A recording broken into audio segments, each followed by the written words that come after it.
Aux Philippines, les tatouages d'un homme sont en lien direct avec le nombre de têtes qu'il a tranchées. J'espère revenir vivant. Je suis venu étudier les méthodes ancestrales de cet art indélébile avant qu'elles ne disparaissent à jamais. Je tremble, j'arrive pas à croire que vous me laissiez vous tatouer. Et j'espère obtenir mon propre tatouage de chasseur de tête Kalinga. Je suis Lars Krutak, anthropologue, spécialiste du tatouage. Ce rituel se fait dans la douleur. Ces images en sont la preuve. Je suis à la recherche des tatouages les plus rares de la planète. C'est une grande chance pour moi. Je n'arrive pas à croire que j'assiste à ça. Depuis des millénaires, les hommes se font graver des symboles sacrés sur la peau. C'est pourquoi j'ai décidé de parcourir le monde pour me faire tatouer des pièces uniques.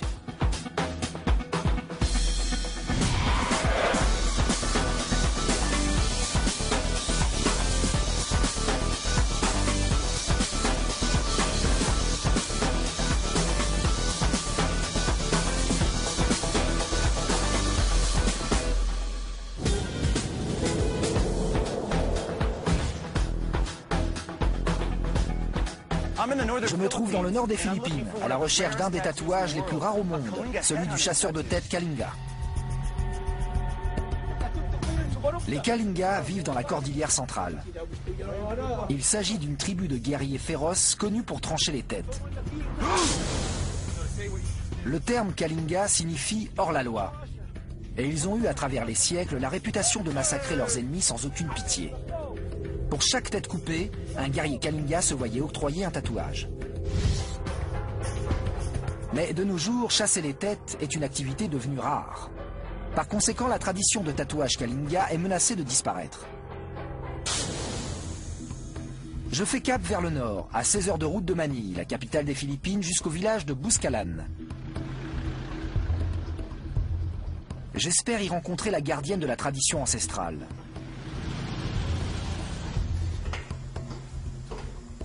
Je souhaite recueillir le plus d'informations possible concernant cette coutume, avant qu'elle ne tombe dans l'oubli. Et j'espère également recevoir mon propre tatouage Kalinga. Il s'agit là d'une occasion unique pour l'anthropologue spécialiste du tatouage que je suis, mais c'est aussi très dangereux. Je dois avouer que je suis un peu angoissé. On ne sait jamais ce qui peut se passer.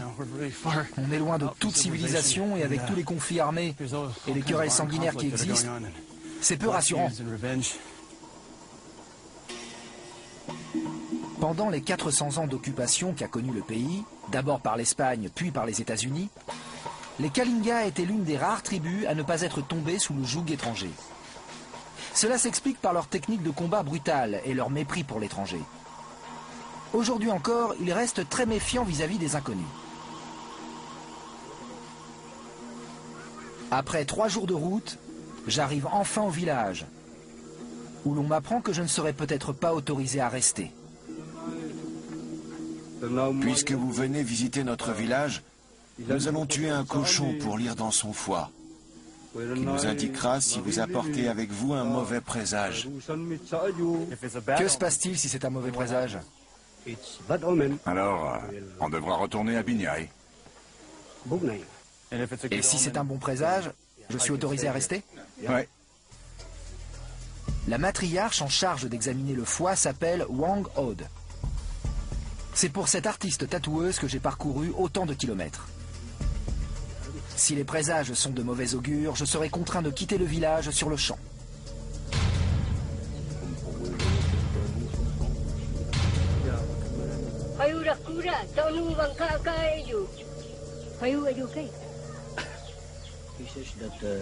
Elle dit que les signes dans le foie sont de bon augure. Wang Od m'indique que je peux rester au village et que je peux même habiter chez elle vu qu'elle n'a aucune famille qui vit sous son toit. Ce serait un véritable honneur d'être accueilli chez elle.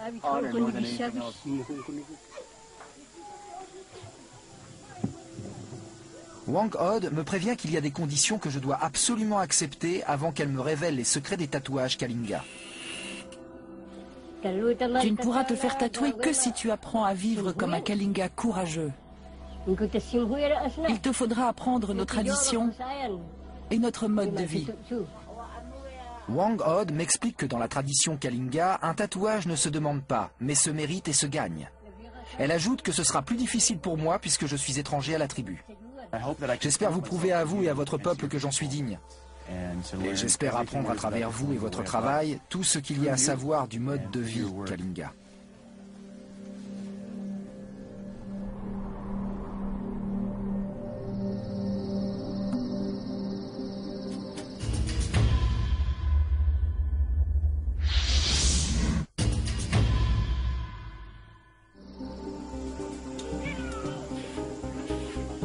Au premier matin, un guerrier arrive d'un village voisin. Il s'appelle Fana et vient voir Wang Od pour recevoir un tatouage de chasseur de têtes. Ce qui ne peut vouloir dire qu'une seule chose. Il doit avoir tué quelqu'un.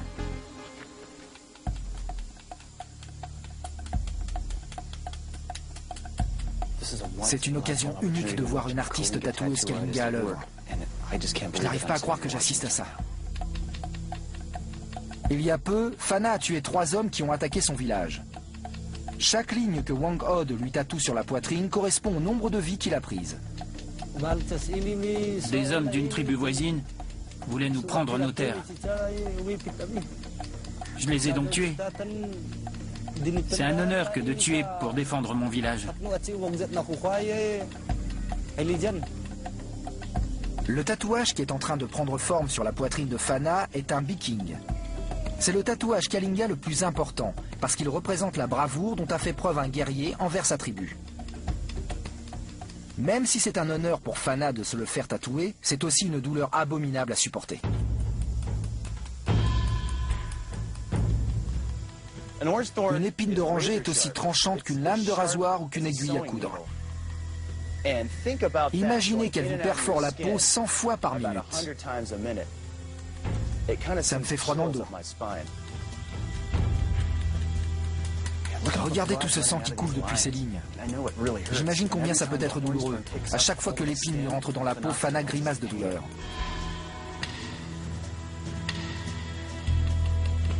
Wang Od m'explique que ce rituel est empreint de religion. Les esprits attendent de Fana qu'il se montre courageux.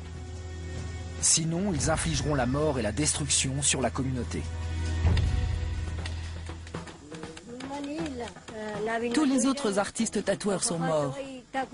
Il ne reste plus que moi à présent. Quand elle mourra, on n'aura plus personne pour nous tatouer. À moins que Wang Od ne transmette son art à un apprenti, Fana pourrait être le dernier guerrier à recevoir un tatouage de chasseur de tête. Une fois terminé, le tatouage de Fana ressemblera à celui qui orne la poitrine de ce guerrier. Il a gagné ses marques pour les têtes qu'il a fait tomber lors de ses combats contre les Japonais pendant la Seconde Guerre mondiale. Cet homme est recouvert de tatouages guerriers. Ces lignes sont les mêmes lignes de base que Fana s'est fait tatouer. Et à partir de là, on voit combien le tatouage se complexifie et s'embellit une fois terminé. Il y a des motifs d'écailles de serpent, des 1000 pattes. Et regardez ces magnifiques lignes géométriques sur ses bras. Le tatouage Kalinga est en voie d'extinction.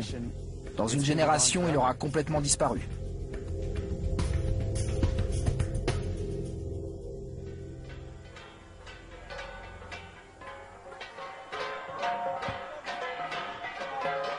C'est mon 2e jour au village, et les habitants ont organisé une fête pour célébrer le nouveau tatouage de Fana. Mets ça sur ta tête lors de la fête et tu deviendras le centre d'attention. J'ai beau être tout nouveau ici, j'ai été convié à prendre part aux festivités. Je ne sais pas trop ce qui va se passer. J'ignore dans quoi je me suis engagé. Fana ouvre les festivités avec une danse de la victoire. Les hommes frappent sur des gongs sacrés dont les poignées sont faites en mâchoire humaine. Quand on part en guerre, on récupère les mâchoires de nos ennemis pour en faire les poignées de nos gongs. Ces mâchoires rappellent à la tribu tous les ennemis que les guerriers Kalinga ont tués. Le temps fort de la fête est la compétition traditionnelle qui oppose tous les guerriers de la tribu. Il s'agit d'une épreuve de force à laquelle on m'a demandé de participer. Merci, j'espère revenir vivant. Je m'enduis d'huile de cochon pour prendre part au butt. Ça ressemble à du tir à la corde. Je suis le chef d'équipe et je dois saisir les mains de l'autre chef d'équipe. Tir à la corde tel qu'on le connaît chez nous. Ici, la corde, c'est les corps des compétiteurs. Toute la difficulté repose sur la fermeté de l'empoignade du chef d'équipe. Si je lâche 3 fois, mon équipe aura perdu. Ça semble être un simple jeu, mais les Kalinga prennent toutes les compétitions très au sérieux. Allez, c'est parti. 1, 2, 3.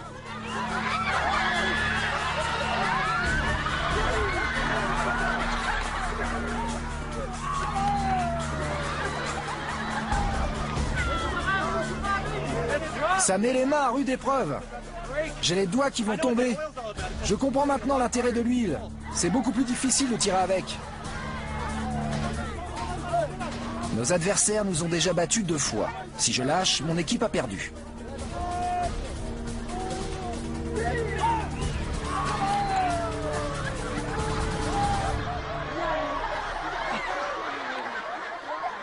Que pensez-vous de ma prestation? D'accord. J'ai pas compris, mais ça doit pas être un compliment. Il ressemblait à une grenouille, c'est pour ça qu'il a perdu. Lars m'a un peu déçu. Je suis énormément déçu du résultat, mais avoir participé à ce rituel reste quelque chose d'incroyable.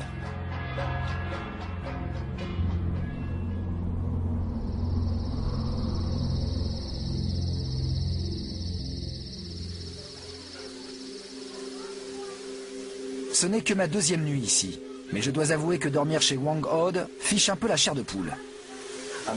Cet endroit est un véritable cimetière pour araignées. Et je ne parle pas de petites araignées de rien du tout, mais de bestioles aussi grandes que la paume de ma main.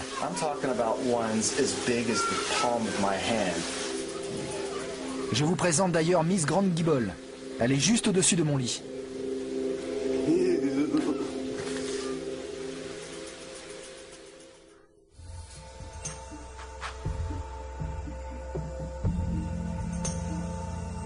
En ce 3e jour, tout le village s'est levé aux aurores. C'est la saison de la plantation du riz, il y a beaucoup à faire. Wang Od essaie de m'apprendre à battre le riz.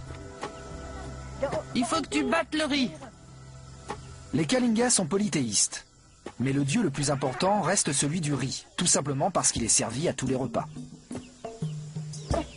Plus vite. Je vais le plus vite possible. Encore plus vite ? Plus vite. Oh mince, j'en ai renversé. Le pilon. Prends le pilon.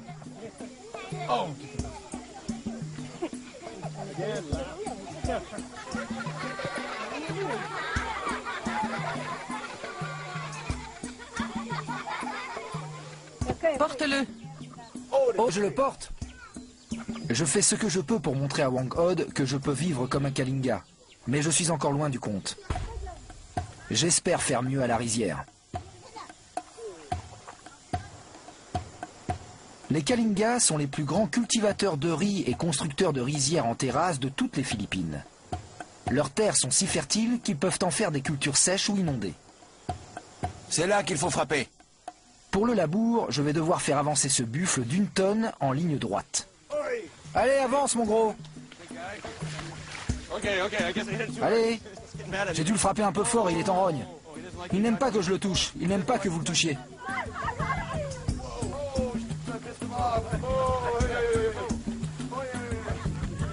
Mais qu'est-ce qu'il fabrique?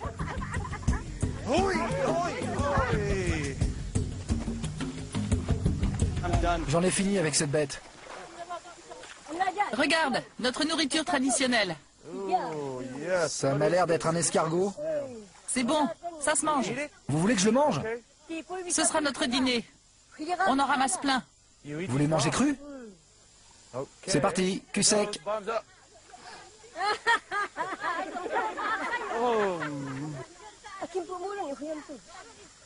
Un autre? C'est comme un tic-tac.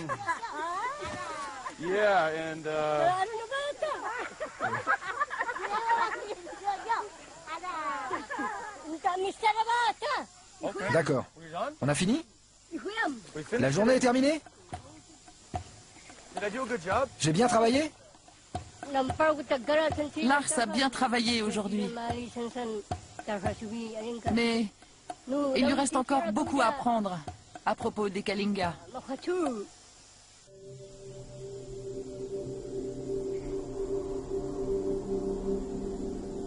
C'est mon 5e jour chez les Kalinga. Et aujourd'hui, Wang Od m'a envoyé travailler dans les champs avec les hommes. La première chose qui m'a surpris, c'est la façon très inhabituelle qu'ils ont de labourer un champ. Ils le font en luttant dans la boue. Les hommes se battent pour déterminer qui d'entre eux est le plus fort. Mais faire tous ces remous dans la gadoue permet aussi de labourer le champ.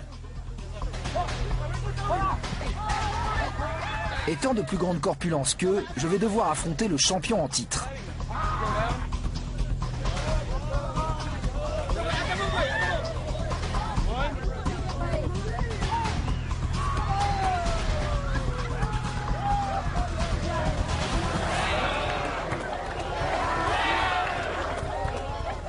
J'ai gagné mon premier match, mais ma victoire est de courte durée.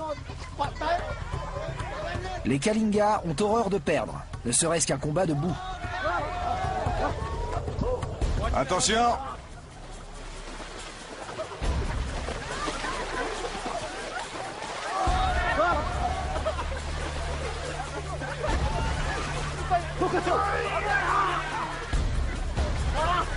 Je suis dans la mouise.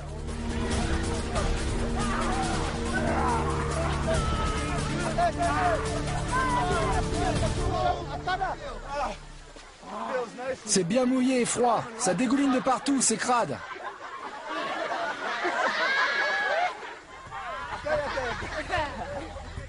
Je suis vanné, ils m'ont achevé à 6 contre 1.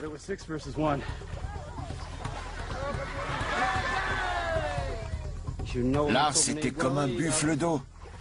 Même avec tout le monde en train de l'agripper, il était fort.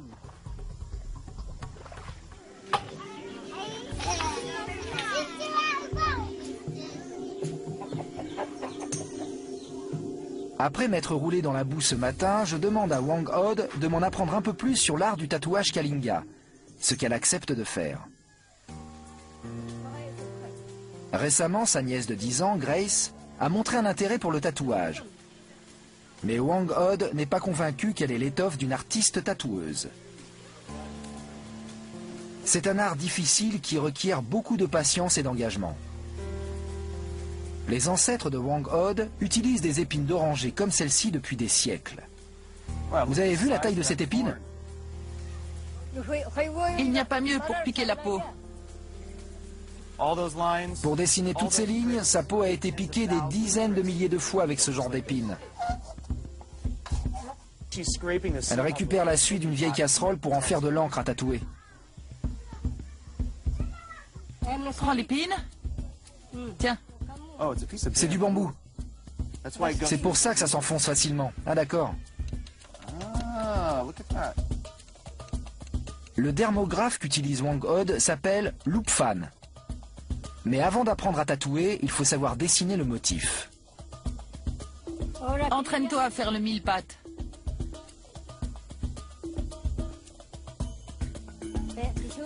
Entraîne-toi à faire le mille-pattes sur ton corps. Je suis paré. Comme ça, pour que ça se mélange. Ah d'accord. Tu as compris? Suis le modèle que j'ai fait. Dessine la bouche. Vous avez la preuve qu'elle est bien plus douée et plus appliquée que moi. Mon motif n'est vraiment pas réussi du tout.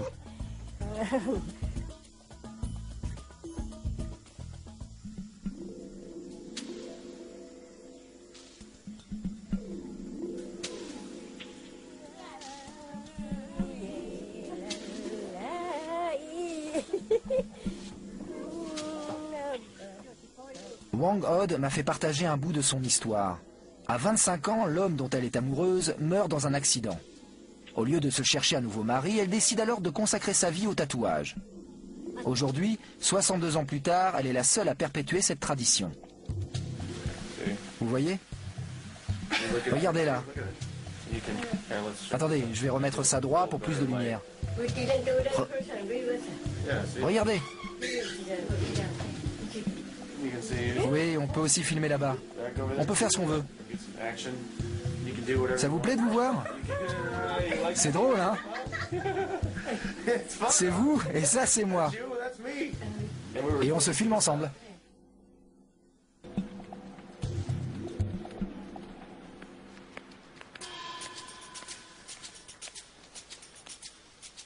Aujourd'hui, Wang Od me fait découvrir les environs de Bouskalan. Elle tient à ce que je rencontre des villageois qu'elle a tatoués. En chemin, on tombe sur un groupe de femmes se reposant près des rizières et on se met à discuter. Wang Od est la femme qui vous a rendue toute belle? Oui, tout à fait. Et on est toutes très fiers de nos tatouages. Ils ornent nos bras et s'accrochent à notre corps comme du lierre. Quels sont les motifs qui sont tatoués sur vos bras? Celui-ci, c'est un Larshan. Là, c'est un Kinulibao. Là aussi. Et là, un Niyab. Ces tatouages étaient traditionnellement les seuls vêtements que les femmes Kalinga portaient. Mais de nos jours, la plupart des jeunes filles refusent de se faire tatouer. Ici, c'est un caillou. Il n'est plus très beau parce que ma peau n'est plus aussi ferme qu'avant.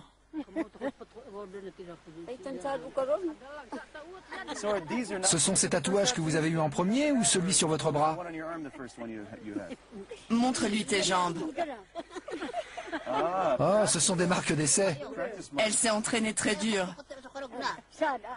J'étais haute comme 3 pommes quand j'ai fait des essais sur ma jambe. Je comprends.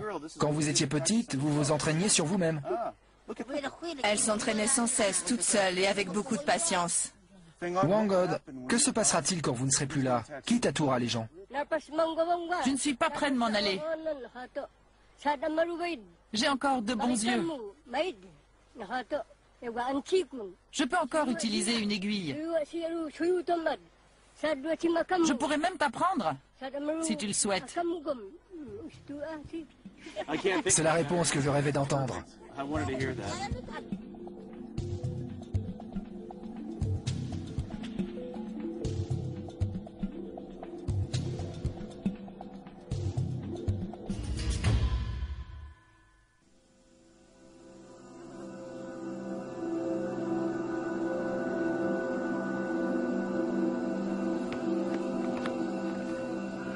C'est mon 9e jour au village.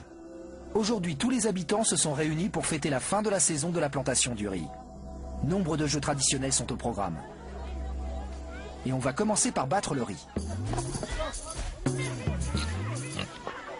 Le gagnant repartira avec un cochon. Je suis le partenaire de Wang Od, mais je doute qu'elle me fasse pleinement confiance.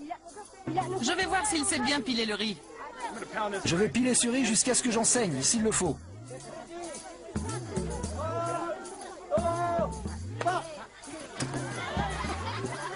Ces festivités rendent honneur au dieu du riz, qui serait très mécontent si toute l'attention n'était pas tournée vers ces jeux. Je bats le riz aussi fort que possible, mais je n'arrive pas à suivre la cadence de Wang Od. Tout le monde rigole parce qu'on est en train de perdre. Je ne suis vraiment pas doué, je renverse tout le riz.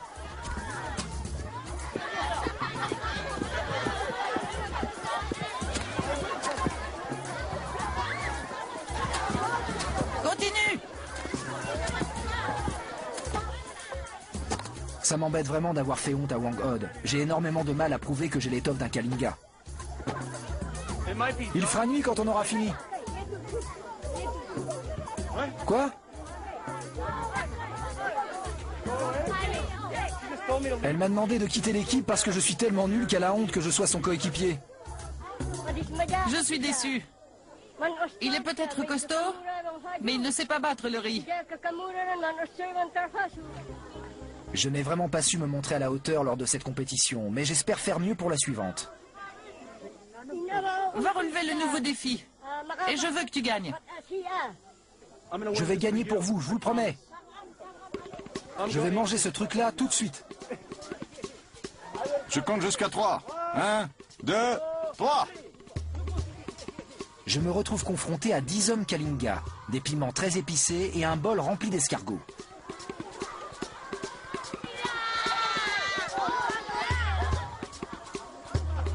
Ça croque sous la dent.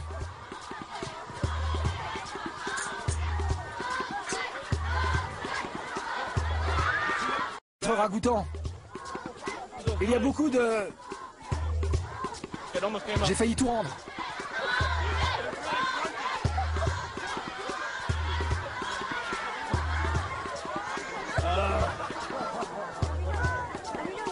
Allez, finis ton plat.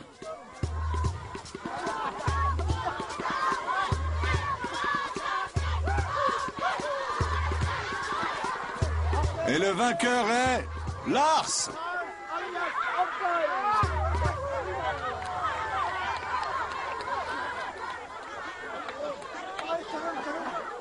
Je m'en suis bien tiré?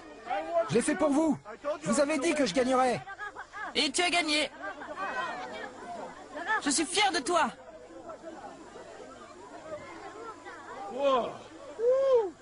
Ça arrache la bouche. Ces piments sont super forts.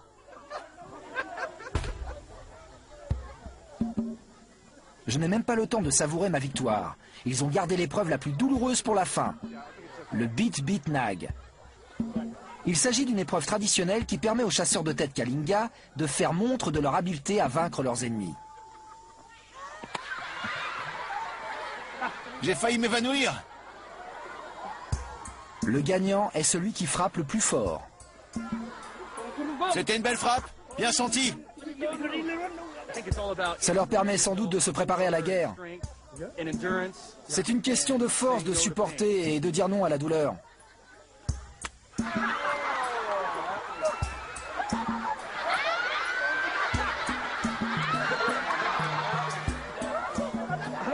J'ai pas envie de le frapper, il pourrait être mon grand-père. C'est pas équitable. Mais il faut se méfier de l'Okidor. C'est lui le champion de frappage de cuisse. Dans cette compétition, ce qui compte, ce n'est pas la force, mais la technique. J'angoisse à mort. Ce gars va me rentrer ses ongles dans la peau.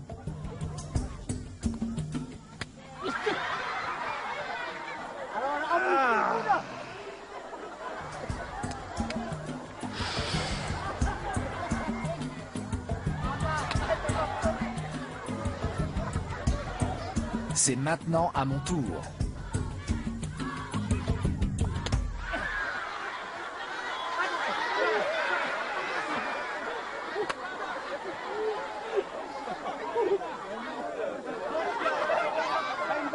Vous n'avez même pas l'air d'avoir mal. Vous avez gagné. Même si j'ai terrassé le vieil homme, c'est lui qui a gagné.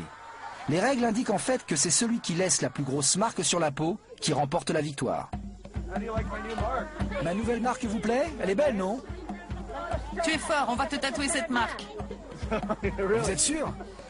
Ça servira de contour à mon tatouage. Oui, on va te tatouer cette marque.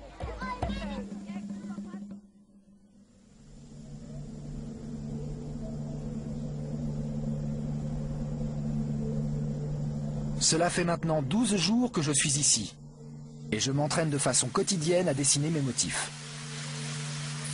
Pour obtenir la bonne consistance de l'encre, il faut savoir bien doser l'eau et la suie. Voici le bol où je mets l'encre. Et voici mon bol d'eau.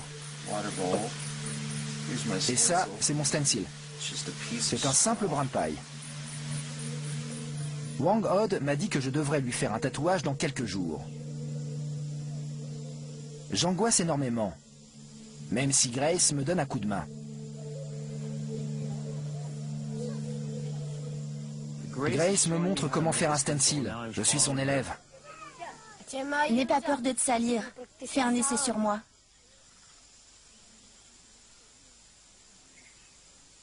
Applique-toi. Grace, pourquoi tu veux faire comme Wang Od? Quand elle mourra, j'aimerais qu'il y ait une autre artiste tatoueuse. C'est notre tradition qu'on doit perpétuer. Que penses-tu de mon dessin? Il te plaît? Tu manques encore de pratique? Je dois être un cas désespéré si une fillette de 10 ans me dit que je manque de pratique.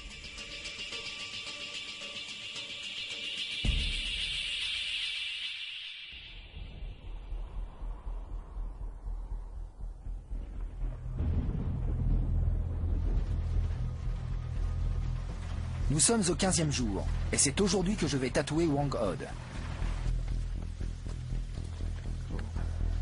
Je vais utiliser une épine d'oranger pour lui piquer la peau. Mais j'ai peur de lui faire mal. Voyons tes talents de tatoueur. Je veux que tu me fasses un tatouage. Un qui me plaise. Regarde bien comment elle fait. J'angoisse un peu, je tremble comme vous le voyez. Allez, vas-y. Et fais ça bien. Je ne vois toujours pas ce que représente ce motif. Commence par le contour. Vous pourriez me montrer celui que vous avez sur le bras pour que je puisse m'en servir comme modèle? Parce que je ne vois pas du tout ce que ça représente.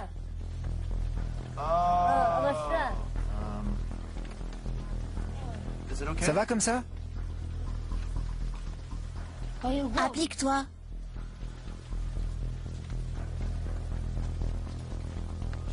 Sa main est tellement veinée que j'ai peur de percer une veine.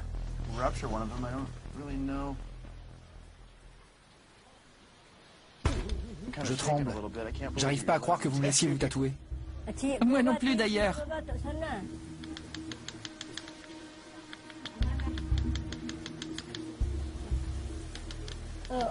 Fais les pattes. Les pattes? D'accord. J'essaie de tatouer un mille-pattes sur la main de Wang Od. Le mille-pattes, parmi ses nombreux pouvoirs, aurait la possibilité de protéger du choléra. Je supporterai la douleur tant que tu feras ça correctement. Mon Dieu, ça saigne beaucoup. Il y a beaucoup de sang. J'essaie de faire ça correctement et de m'appliquer. J'arrive pas à croire que je suis en train de vous perforer la peau. Une fois que j'aurai terminé le motif, je frotterai sa peau avec de la suie. Tu as mal? Je souffre énormément, mais j'essaie de supporter la douleur.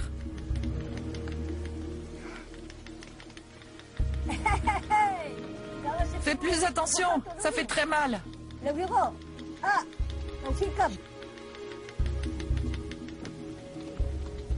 Tout à coup, Wang Od me demande d'arrêter. Elle a assez souffert comme ça. Arrête-toi, j'ai les larmes aux yeux. Tiens, prends le relais parce que je suis en train de lui faire souffrir le martyre.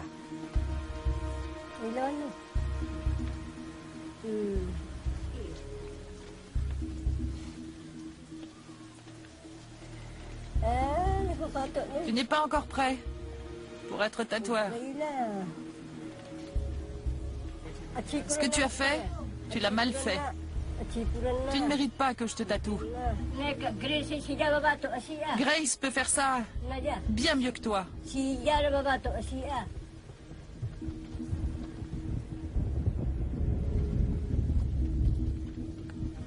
suis la seule ici à être une artiste tatoueuse.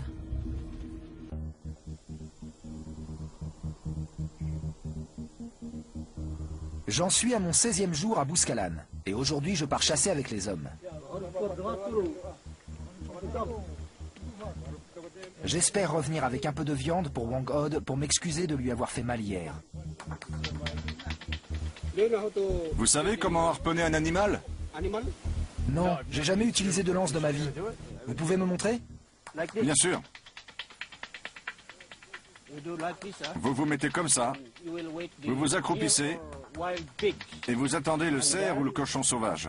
Et ensuite, vous avez compris? Je vise quelle partie? N'importe où sur le corps de l'animal. Entendu, donc je me baisse, comme ça. Et quand il arrive, je me lève et je fais... Ouais, c'est ça.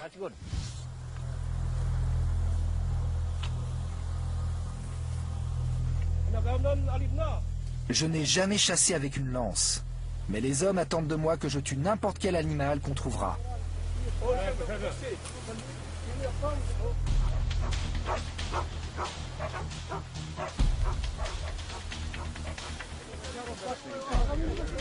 On va se séparer et partir à la recherche de traces de gibier. C'est assez escarpé. Il n'y a aucun sentier. Il est passé par là. On voit les traces que le cerf a laissées. T'es par là. Par là.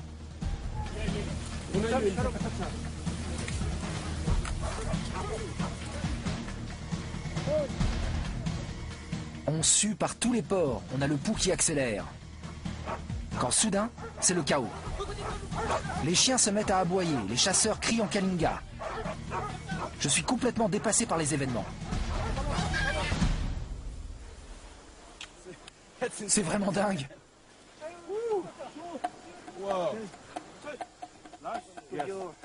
Vous pourriez nouer les pattes du cerf? Bien sûr. Un porte devant et un derrière. Le village est bien trop loin pour qu'on puisse rentrer avant la nuit. On va donc camper dans la forêt. Posez-le, on va découper la carcasse. Avant de se partager la viande, on va brûler les poils. Ça sent vraiment mauvais. Faites la distribution. D'accord, sans problème. Selon la tradition Kalinga, étant donné que j'ai tué le cerf, c'est à moi que revient l'honneur de distribuer la viande à tous les chasseurs.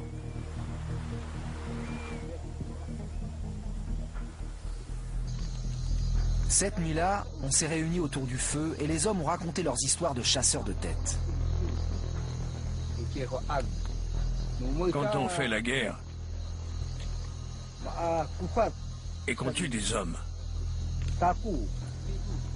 on leur coupe la tête et on la prend avec nous. En fait, on la met dans un panier et on rentre au village avec. Les gongs annoncent que les guerriers sont rentrés et qu'ils ont tué. Et les femmes dansent.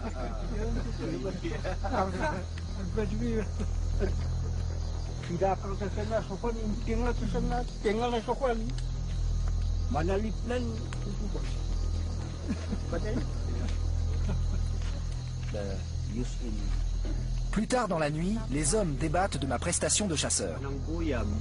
Que penses-tu de Lars? Est-ce qu'on l'accepte parmi nous? Est-ce qu'il mérite un tatouage? Un ancien donne son verdict. Lars est venu à Bouskalan. Et ça, en soi, c'est déjà bien. Il nous a accompagnés à la chasse et il s'est bien débrouillé. S'il veut un tatouage, il mérite d'en avoir un. Mais ce n'est pas à nous de décider s'il pourra se faire tatouer. C'est à Wang Od que revient le dernier mot. Qui sait ce qu'elle décidera?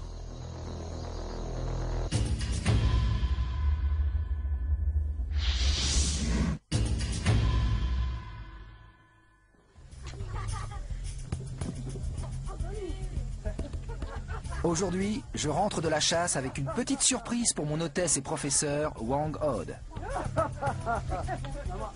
Waouh, il a réussi à tuer. Regardez ça, il a tué un cerf. Me voici de retour à Bouskalan, avec un petit cadeau pour Wang Od, de la viande de cerf. La viande de cerf est rare et très prisée des villageois. Si Wang Od l'accepte, la portion que je lui rapporte lui donnera de quoi manger pendant plusieurs jours. Je vous rapporte de la viande. Je la pose où? C'est très bien. Apporte-la ici. Donne-la-moi. On va aller la mettre à l'intérieur. Tu es un bon chasseur. Tu as réussi.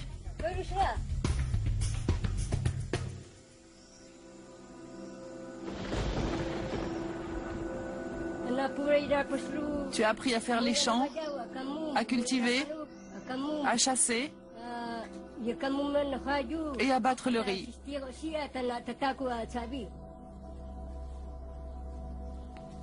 Mais tu dois passer une dernière épreuve. Avant de pouvoir te tatouer, je dois lire dans ton sang. Wang Od teste mon sang. Si elle y voit un mauvais présage, elle ne me fera pas de tatouage parce que je risquerais de mourir. Voyons ce que ça me dit.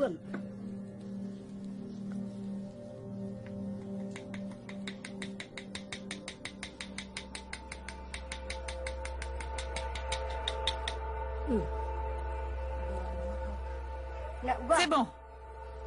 Tu auras une longue vie. J'ai réussi le test. C'est bon signe, parce que j'ai fait tout ce chemin pour qu'elle me fasse un tatouage. Si je devais m'en retourner maintenant, ce serait un véritable échec. On va commencer. Je vais te tatouer le motif sacré du mille-pattes. Tu y as droit. Le mille-pattes est l'un des tatouages qui a le plus de pouvoir chez les Kalinga. Wangod me confie que je l'ai mérité, parce que je n'ai jamais renoncé à ma quête de tatouage.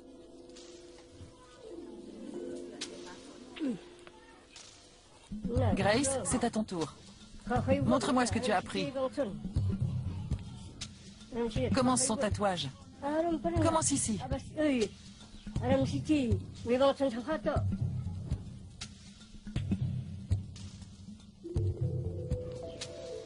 Et tiens ça comme ça.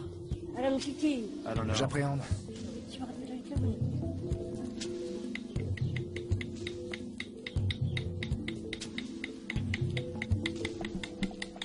Elle y va doucement pour le moment. J'aurais cru qu'elle me l'enfoncerait plus profondément. Grace, tu fais ça très bien. La piqûre est légère. Tu as fait ça bien, Grace. Wangod approuve le travail de Grace.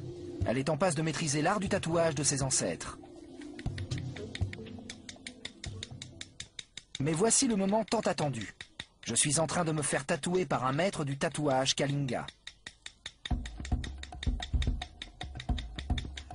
Wangod y va profondément. Elle passe et repasse sur la même zone pour bien faire pénétrer le pigment sous la peau.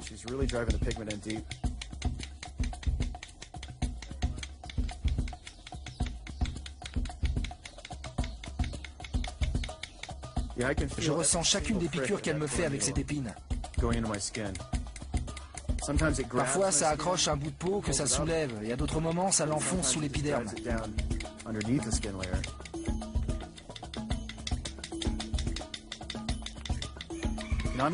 J'ai du mal à supporter la douleur. Vous avez vu la taille de mon tatouage? Vous imaginez quand Wangod s'est fait tatouer le corps?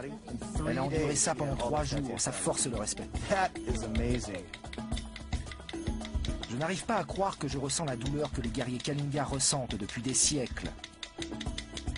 Imprimer sur mon corps leur symbole ancestral est un honneur. Voilà, c'est fini. J'ai terminé. C'est superbe. C'est un tatouage très particulier. Il est magnifique sur ta peau. Tu as désormais ton propre tatouage Kalinga. Vous pouvez me croire, je vais chérir ce petit bijou. C'était une occasion unique que de me faire tatouer par vous. Jamais je n'oublierai ce jour. Merci Wangod, merci pour tout. Tu vas pouvoir faire profiter de ce tatouage au monde entier. Comptez sur moi. Merci à toutes les deux pour ce merveilleux cadeau. Merci à toi Grace, parce que c'est aussi grâce à toi que j'ai ce tatouage. Wangod, merci infiniment. Merci de m'avoir hébergé. J'ai enfin réussi à obtenir mon tatouage Kalinga. Ce voyage a été une extraordinaire aventure humaine. Les Kalinga m'ont ouvert leurs portes et leurs cœurs. Je ne les oublierai jamais, et en particulier mon ami Wangod. Je suis heureux de savoir que son esprit et la tradition Kalinga perdureront à travers Grace. Je suis fier de porter sur mon corps l'héritage d'une artiste tatoueuse Kalinga pour le restant de ma vie.